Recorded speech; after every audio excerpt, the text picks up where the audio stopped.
firms and businesses welcome to invest in Malaysia. Biden and Trump to contest again in the 2024 presidential race.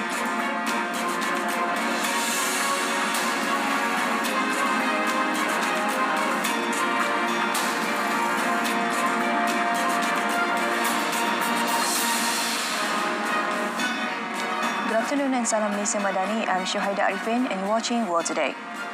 Malaysia today made an open invitation to German firms as well as businesses across Europe to engage, invest and partner with a dynamic, strategic and growing Malaysia. Now, in making the call, Prime Minister Dato' Sri Anwar Ibrahim said, Malaysia has a skilled labour force, modern infrastructure, a clear regulatory environment and huge growth potential. Rarely do you have a region working together as one force in ASEAN. Rarely you find extremely peaceful region and the most vibrant economically and the fastest growing region in the world.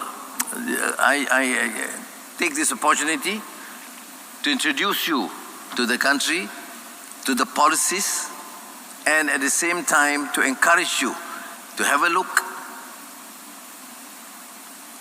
and exploit, use the opportunity for the advancement of your companies, SMEs, and Malaysian economic development. Speaking in his keynote address at the same day in Berlin, Dato' Sri Anwar said Malaysia also provides Germany with a strategic gateway into a wider ASEAN market. The Premier, who's on a 6-day official visit to the third largest economy in the world, said ASEAN is set to emerge as the world's fifth largest economy by 2030 as the region is primed for exponential growth. Held at the Berlin station and organised by the German Association for Small and Medium-Sized Businesses, BVMW. It brings together about 5,000 SMEs with prominent government and corporate figures. Now, Joe Biden and rival Donald Trump each won enough delegates to clinch their party nominations in the 2024 presidential race, all but assuring a rematch and setting up one of the longest election campaigns in U.S. history.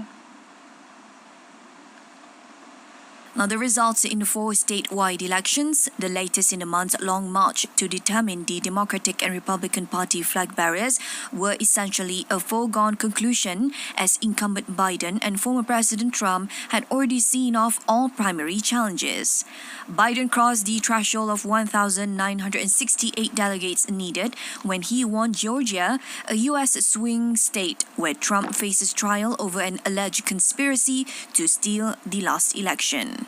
Trump's victory in Washington helped him secure the 1,215 delegates needed to earn the Republican nomination and to propel him and his Make America Great Again movement back into the cauldron of a presidential race. The delegates, members of party leadership and other loyalists, will attend the national conventions where they formally select their party's presidential nominee. The UN Agency for Palestinian Refugees has said one of its warehouses in war-ravaged Gaza was hit yesterday amid mounting efforts to bring food to the besieged Palestinian territory. The Israel-Hamas conflict has caused mass civilian deaths, reduced vast areas of rubble-strewn wasteland, and sparked warnings of looming famine in the Palestinian territory of 2.4 million people. UNRWA spokeswoman Juliet Tuoma said its distribution center in Rafah was hit, but there's no confirmation on how many of its staff that were impacted. The facility was used to distribute much-needed food and other life-saving items to displaced people in southern Gaza. The health ministry in Hamas-run Gaza meanwhile said 4 people were killed in the bombing of the warehouse. It came as donations, aid agencies and charities pushed on with efforts to rush food to the impoverished territory. A Spanish charity vessel, the Open Arms, was on its way to Gaza from Cyprus after setting sail a day earlier, towing a barge with 200 tons of aid in the first voyage meant to open a maritime corridor. The European Union's top diplomat Josep Borrell told the UN Security Council on Tuesday that the humanitarian crisis is man-made. Israel's bombardment and ground offensive have killed 31,272 Palestinians in Gaza, mostly women and children. Gaza Health Ministry said at least 88 people were killed over the past 24 hours, adding that dozens of missing persons are still under the rubble. The leaders of France, Germany and Poland will hold urgent talks on Ukraine in Berlin tomorrow, Warsaw and Berlin said, as they seek to scrape together additional support for Kiev. The talks come on the heels of a meeting between US President Joe Biden and Polish leaders in Washington shortly after the US leader announced an emergency stopgap package for Ukraine. German Chancellor Olaf Scholz said it was of great importance that the three countries of the so-called Weimar Triangle meet to discuss the war in Ukraine. Ukraine ist es so, dass es richtig ist, sich jetzt zusammenzusetzen und miteinander zu sprechen. Das alleine ist schon von großer Bedeutung und die Aufgabe, die da im Mittelpunkt steht, ist ja auch genannt, wenn es um die Ukraine geht. Wir müssen alles dafür tun, dass so viel Unterstützung wie möglich organisiert wird für die Ukraine, denn es geht. Poland, one of Ukraine's staunchest allies, has repeatedly urged its Western partners to up their spending on military aid as Kiev fends off a Russian invasion. Relations between the allies have been strained by Germany's refusal to send long-range Taurus missiles to Ukraine despite urgent calls from Kiev. The issue has been a particular source of tension between Scholz and Macron, who has pointedly urged allies not to be cowards in supporting Ukraine. Dutch far-right leader Geert Wilders said on Wednesday that he would not be Prime Minister despite his stunning election win in November due to a lack of support across the political spectrum. Now, the announcement came on the eve of an eagerly awaited report on the Dutch coalition talks amid speculations of a breakthrough that could result in a technocratic government. The man overseeing the negotiations, Kim Pooters, said the bickering parties were ready to take the next step after 2 days of good and intense talks at a country estate. Party leaders have been tight-lipped during the process, but public broadcaster not reported that the most likely outcome for Thursday's report was an extra parliamentary or technocratic cabinet. It is unclear exactly what form this could take, but it is expected that the full party leaders will serve as MPs. Parties would appoint the members of the cabinet, but they could be drawn from ordinary party members or even from outside politics, according to media reports. Wilders stunned the Netherlands and Europe with a convincing victory in November elections that put him in pole position to lead coalition negotiations. Unlike Britain, France or the United States, for example, the Netherlands has a very fractured political system. That means no party is strong enough to govern on its own. Britain signed a trade agreement with Texas on Wednesday after it failed to secure a post-Brexit deal with the wider United States. Now, the agreement was signed by UK Trade Secretary Kemi Badenoch and Texas Governor Greg Abbott in London. But the signing that we've just done of this statement of mutual cooperation is going to help make sure that those ties will be strengthened even further. It's the 8th business-boosting arrangement the UK has concluded at state level, and combined these states account for nearly a quarter of the US economy in GDP. Prime Minister Rishi Sunak's government has struggled to deliver on a promise to sign big trade deals in the wake of Brexit.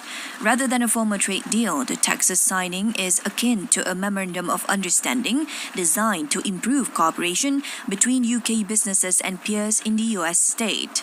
Abbott said the statement of mutual cooperation would further promote economic growth on both sides of the Atlantic.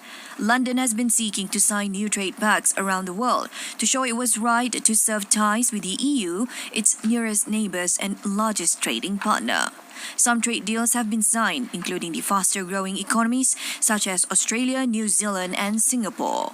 The UK also joined 11 Asia-Pacific countries who are members of the Comprehensive and Progressive Agreement for Trans-Pacific Partnership.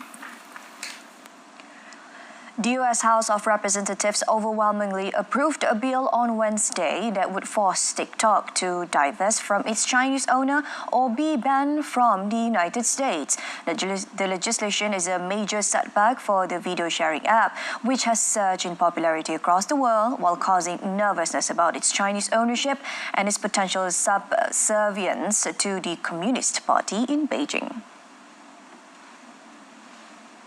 The lawmakers voted 352 in favor of the proposed law and 65 against, in a rare moment of unity in politically divided Washington.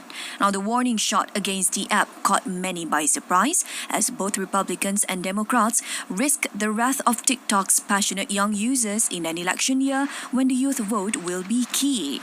But the fate of the bill is uncertain in the more cautious Senate, where some are apprehensive of making a drastic move against an app that has 170 million US users. The White House has said President Joe Biden will sign the bill, known officially as the Protecting Americans from Foreign Adversary Controlled Application Act, into law if it came to his desk. The measure, which only gained momentum in the past few days, requires TikTok's parent company ByteDance to sell the app within 180 days or see it barred from the Apple and Google App Stores in the United States.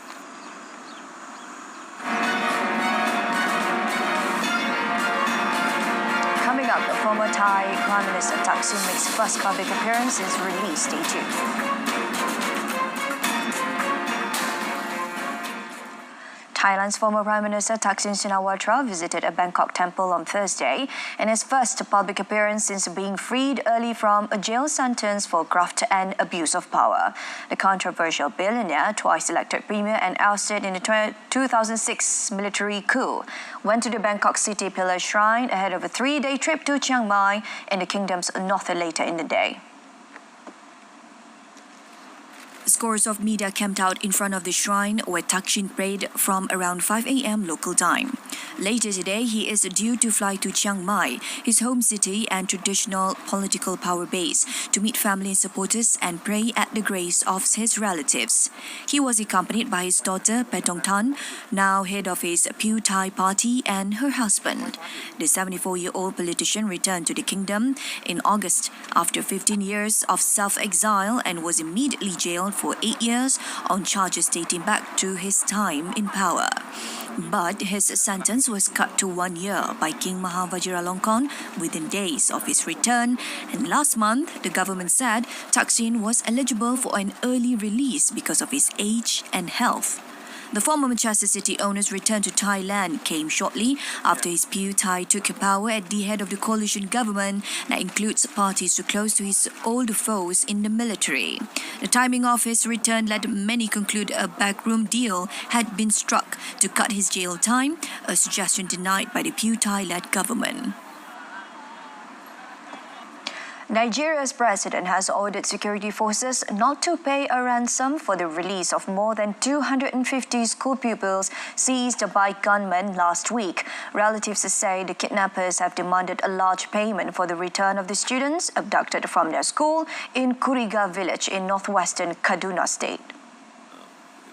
In attendance also the criminal gangs often carried out mass kidnappings in northwest Nigeria, targeting schools, villages and highways. In the last 3 years, hundreds of students have been abducted. Almost all were released for ransom payments after weeks or months in captivity at bandit camps hidden in the forests.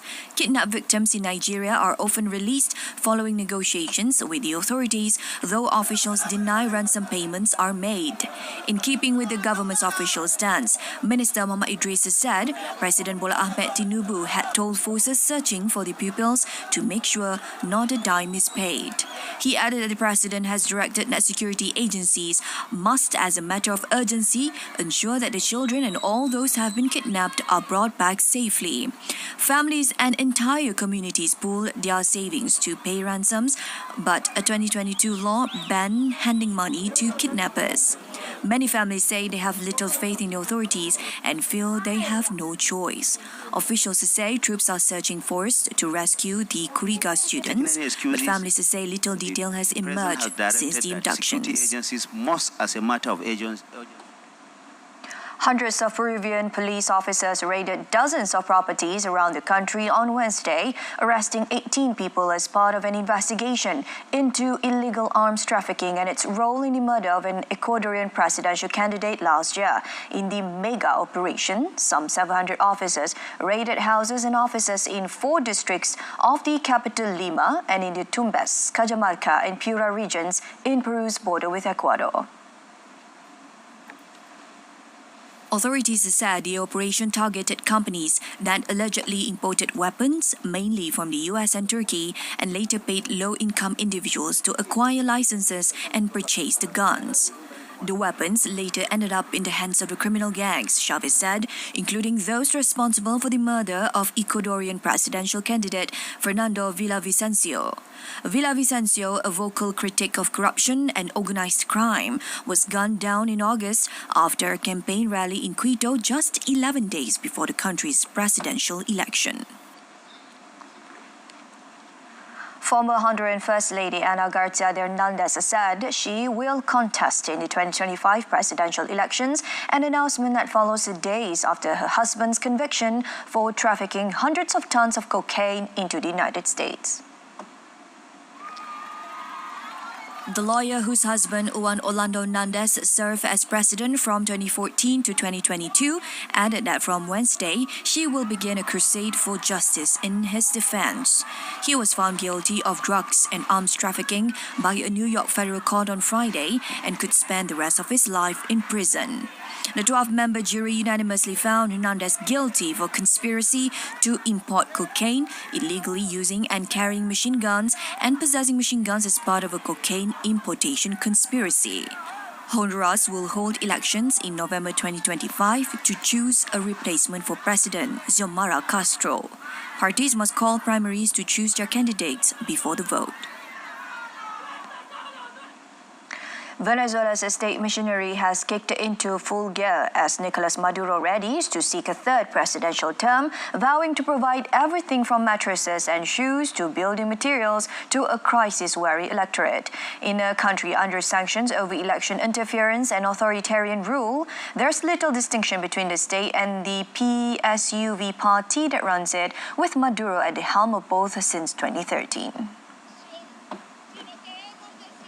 Despite low poll number, the incumbent appears well set for re-election for another 6-year term, with no serious rival on the horizons since his main challenger, opposition primary winner Maria Corina Machado, was declared ineligible by a Maduro-aligned court. Taking no chances, Maduro is already out wooing voters in a country from which millions have fled as the economy has plummeted in recent years. Last week, he promised to deliver 70 public works projects by 28 July, a symbolic number matching the birthday of his much more popular predecessor, Hugo Chavez, would have celebrated on Election Day. He called it the Grand Mission Hugo Chavez, a project to confront the horrific and sad inequality he blamed, as usual, on international sanctions and economic war. Maduro promised it would deliver 6.2 million pairs of shoes and 1 million mattresses, while also solving the problems that exist in at least 55,000 homes with bricks, cement, and sanitation parts.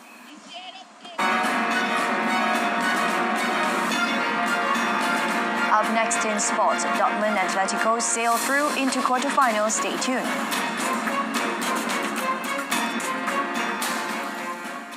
In European Champions League, a third-minute goal from Jadon Sancho and Marco Reus late strike sent Borussia Dortmund through to the Champions League last 8 with a 2-0 win on Wednesday, sealing a 3-1 aggregate victory.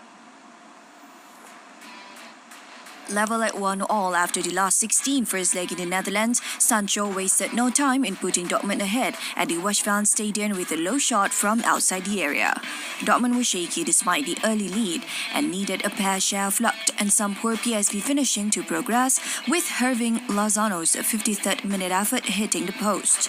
PSV continued to push forwards in search for an equalizer, but they were left to rue several missed chances, including when Luc de Jong blazed over a golden opportunity opportunity deep into injury time.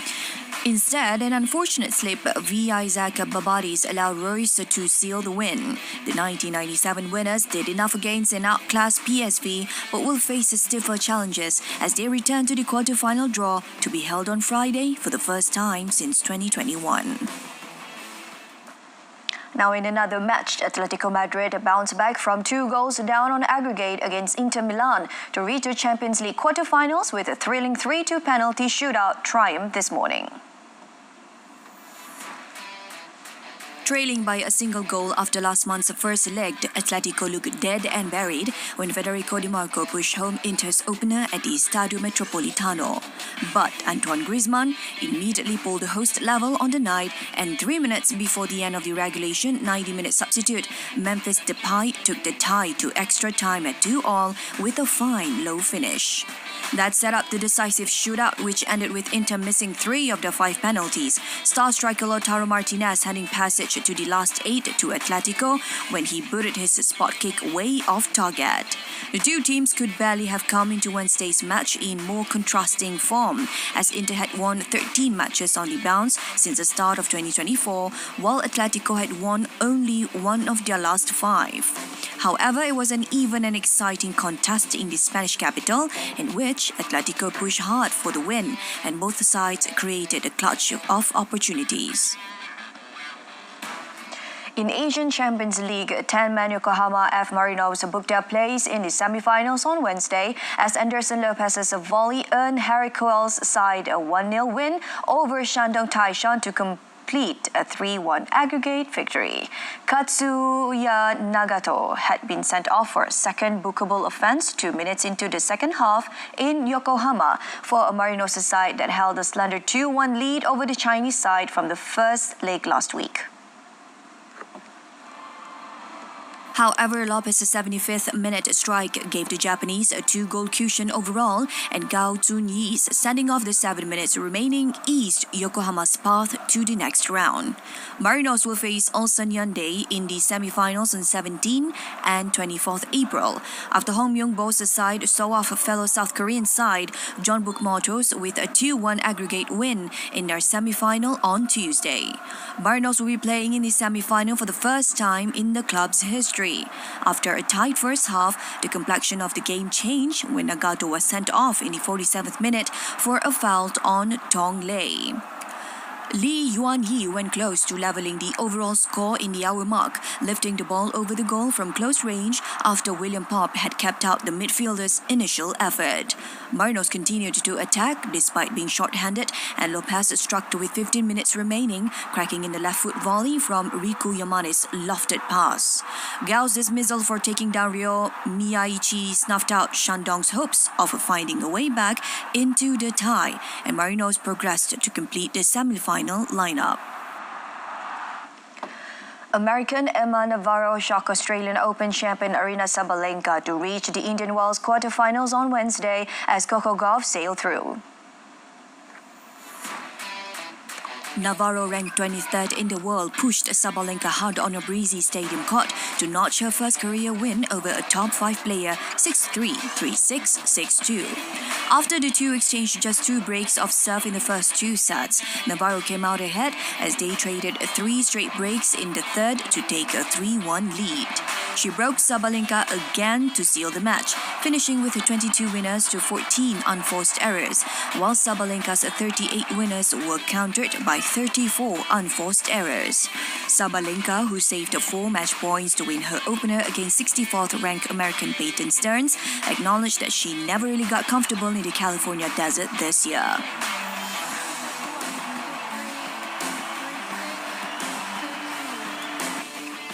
Meanwhile, US Open champion Gauff, seeded 3rd, celebrated her 20th birthday with a dominant 6-love 6-2 victory over Belgian Elise Martens to reach the quarterfinals. With her birthday falling in the midst of the prestige tournament, Gauff wasn't planning any major celebration. Gauff will next face either China's Wang Yue or 11th seeded Daria Kasakina. The Olympic flame will stay within the Paris City Hall on the night of 14 July, when France celebrates Bastille Day ahead of the 2024 Summer Games. The flame will be carried across Paris on 14 to 15 July. It will then travel through the widest Paris region and return to the capital for the opening ceremony on 26 July, concluding a 68 days torch relay. The flame will be lit on 16 April in ancient Olympia, birthplace of the Games. In a traditional ceremony, actress Marimina, playing the High Priestess for the first time, will use a parabolic mirror and the sun's rays to ignite the torch. After the traditional lighting ceremony, Mina will then pass the flame to the first torchbearer, Olympic rowing champion Stefanos Dokos, at the edge of the ancient Olympic Stadium for the start of an 11-day Greek relay. The flame will then be handed over to Paris Games organizers in Athens on 26 April before spending a night at the French embassy in the Greek capital and then departing the next day for France on board a 3-masted ship, the Bellum. The flame is set to arrive in France on 8 May in Marseille. Spanish police on Wednesday said that they had busted a burglary gang that targeted luxury properties in Madrid, including the homes of at least 2 top-tier La Liga players. 6 suspects were arrested in connection with 8 house burglaries since July 2022. Police sources said that among the houses targeted were those of Real Madrid's Brazil winger Rodrigo and Colombia's striker Radamel Falcao, who plays for rival Madrid team Rayo Vallecano. They refused to say whether any more footballers were affected. To scoop out their targets, the burglars would check social media, studying the photographs and videos that the footballers and their friends and family would post from inside their homes. That enabled them to earmark valuable objects and where they were, but social media posts also tipped them off as to when the owners were not at home. They would visit the properties to look at the outside, to study the types of security system being used, and to scoop out the best way to get in.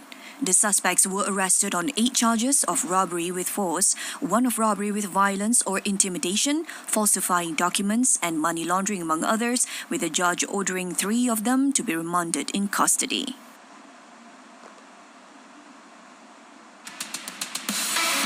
Kejohanan terunggul di arena badminton dunia. Kejohanan badminton terbuka Yonex All England 2024. Sabtu 16 Mac, perlawanan suku akhir sesi 2, 1 pagi di saluran OK dan saluran sukan RTM. Saksikan juga secara penstreaman langsung di RTM Klik. And with that, we reach the end of this afternoon's bulletin. In our top story, German firms and businesses welcome to invest in Malaysia. Do join us again tonight at 8:30 p.m. on TV1 and saluran Berita RTM for more news, or you can join us online through RTM Click and Berita RTM YouTube channel. Thank you for watching.